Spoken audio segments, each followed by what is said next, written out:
Three young sisters answered Bishop Dubuis's call to serve: Sister Mary Blandine Matelin, Sister Mary Joseph Roussin, and Sister Marie-Ange Escude. These brave and faithful women became the first sisters of a new congregation, the Sisters of Charity of the Incarnate Word, on September 23, 1866.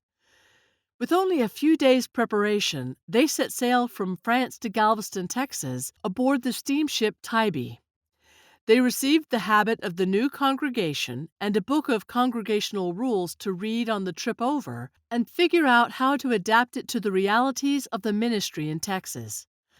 During their voyage across the ocean, they endured a hurricane with weeks of 15 to 20-foot seas. Mother Blondine was assigned to be the general superior of the congregation. At 33 years old, she was the oldest and most experienced of the three sisters.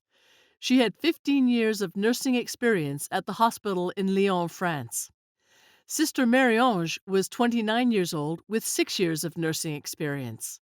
Sister Joseph was 27 and had been a nurse for about 4 years. In the late 1800s, most women were unable to work.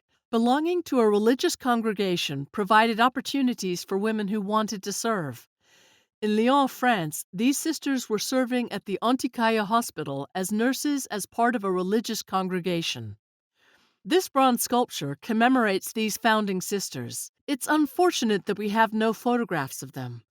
Very few photographs from these early years survived due to a massive hurricane that took place in 1900, which destroyed many of the early congregation's archives.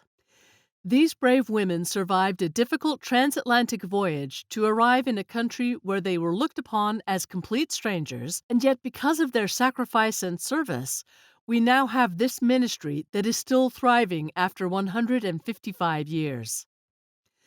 How is this important for us? We always talk about the sense of urgency in healthcare. Within a week, these three women had packed everything up, gotten onto a ship, and were headed to a new country without knowing the language and without any kind of support. They just came. And it is quite indicative of their spirit and also the spirit of Christus Health, which still lives in that idea of responding compassionately to meet the needs of our communities.